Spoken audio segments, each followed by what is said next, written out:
1947। भारत आजाद तो हो गया था, लेकिन भारत सुरक्षित नहीं था। लोग तिरंगा लहरा रहे थे, पटाखे फूट रहे थे, नारे लग रहे थे, लेकिन पर्दे के पीछे भारत टूटने ही वाला था। पाकिस्तान नहीं, उससे भी ज्यादा खतरनाक, क्योंकि उस वक्त भारत एक देश नहीं था, वो था 565 रियासतों का टुकड़ों में बटा हुआ नक्शा। 565 राजा, 565 झंडे, 565 सेनाएं। हर राजा अपने को बादशाह समझता था और अंग्रेज जाते जाते कह गए थे, अब तुम तय करो, भारत में मिलो, पाकिस्तान में जाओ या आजाद रहो।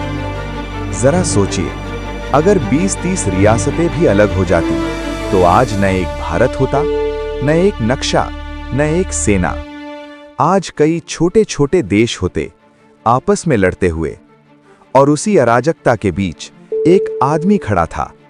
न भाषण, न नारे, न तालियां, सिर्फ एक कठोर चेहरा और एक संकल्प, भारत एक रहेगा। उनका नाम था सरदार वल्लभ भाई पटेल। सरदार वल्लभ भाई पटेल, भारत का लौह पुरुष। लेकिन ये कहानी किताबों वाली नहीं है, ये कहानी है उस आदमी की जिसने बिना युद्ध भारत को टूटने से बचा लिया। 15 अगस्त 1947 भारत आजाद हुआ, लेकिन उसी दिन इतिहास का सबसे खूनी बंटवारा भी हुआ। लाखों लोग मारे गए, करोड़ों बेघर हुए, ट्रेनें लाशों से भरकर आ रही थीं। दिल्ली, लाहौर, अमृतसर, हर जगह आग थी, और इसी अफरा तफरी में एक और खतरा जन्म ले रहा था। ब्रिटिश भारत 2 हिस्सों में बटा था, पहला सीधे अंग्रेजों के प्रांत, दूसरा देशी रियासतें। ये रियासतें अंग्रेजों की नहीं थीं, ये भारत की भी नहीं थीं, ये अपने अपनी राजाओं की थीं।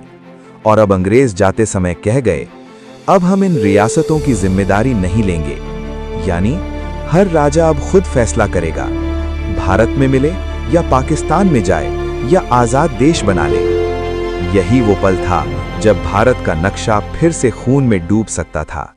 जब पूरा देश जश्न मना रहा था, एक आदमी चुपचाप नक्शे देख रहा था। टेबल पर सैकड़ों नक्शे, लाल नीली रेखाएं, चारों तरफ रियासतों के नाम। वो आदमी था भारत का पहला गृह मंत्री, सरदार वल्लभ भाई पटेल। पटेल जानते थे, अगर ये रियासतें नहीं जुड़ी तो आज़ादी बेकार हो जाएगी। उन्होंने एक अफसर को बुलाया, एक तेज दिमाग वाला नौकरशाह, वीपी मेनन को, और बहुत शांति से कहा, मेनन साहब, हमें भारत को जोड़ना है, शांति से हो सके तो शांति से, वरना ताकत से। ये कोई सरकारी काम नहीं था, ये था दुनिया का सबसे बड़ा राजनीतिक अभियान। इतिहास में किसी देश ने इतनी रियासतें बिना बड़े युद्ध के कभी नहीं जोड़ी थीं। लेकिन 1875 गुजरात का छोटा सा गांव नडियाद, एक किसान परिवार में जन्मा बच्चा, न अमीरी, न पहचान, न सिफारिश, नाम वल्लभ भाई। बचपन से ही शांत, लेकिन बेहद जिद्दी। कहते हैं एक बार उनके शरीर में बड़ा फोड़ा हो गया, डॉक्टर नहीं था, दर्द बहुत था, तो उन्होंने खुद चाकू उठाया और बिना बेहोशी की दवा के खुद ही चीर दिया। न चीख न आह, बस दांत भींचे और काम पूरा। यही था पटेल का स्वभाव, दर्द सह लो लेकिन लक्ष्य मत छोड़ो। बड़े होकर बने वकील, गुजरात के सबसे महंगे वकीलों में। पैसा, नाम, आराम सब कुछ था। और फिर एक दिन उनकी जिंदगी में आया मोहनदास करमचंद गांधी, और वल्लभ भाई ने अपनी पूरी आराम की जिंदगी छोड़ दी देश के लिए। खेड़ा आंदोलन, बारदोली सत्याग्रह। जब किसान टैक्स देने से मना कर रहे थे, अंग्रेज घबरा गए। लाठी चली, गोलियां चली, लेकिन किसान डटे रहे, और जनता ने वल्लभ भाई को एक नाम दिया, सरदार, नेता। अंग्रेजों ने उन्हें बार बार जेल भेजा, लेकिन हर बार वो और मजबूत होकर लौटे। गांधी जी को उन पर पूरा भरोसा था, कांग्रेस को उन पर पूरा यकीन था, और जब आजादी मिली, कई लोगों को लगा पटेल ही प्रधानमंत्री बनेंगे। लेकिन किस्मत ने चुना पंडित नेहरू को। पटेल ने विरोध नहीं किया, कोई राजनीति नहीं, कोई बगावत नहीं, बस कहा देश पहले कुर्सी बाद में। और उन्होंने अपने कंधों पर उठा लिया सबसे खतरनाक जिम्मा।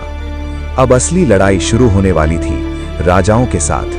कुछ लालची थे, कुछ घमंडी, कुछ पाकिस्तान जाना चाहते थे, लेकिन सबसे खतरनाक था हैदराबाद। भारत के बीचों बीच एक विशाल रियासत, अपनी सेना, अपने हथियार और एक निजाम जिसने ऐलान कर दिया कि मैं भारत में कभी नहीं मिलूंगा। अगर हैदराबाद अलग रहता तो भारत दो टुकड़ों में कट जाता, उत्तर और दक्षिण अलग अलग। पटेल समझ चुके थे अब बात राजनीति की नहीं, भारत के अस्तित्व की थी। अगले भाग में आप देखेंगे जूनागढ़ कैसे पाकिस्तान चला गया, पटेल ने राजाओं को कैसे मनाया और डराया, गुप्त समझौते, और फिर हैदराबाद पर भारत का पहला सैन्य अभियान, क्योंकि अब लौह पुरुष ने तलवार उठा ली थी।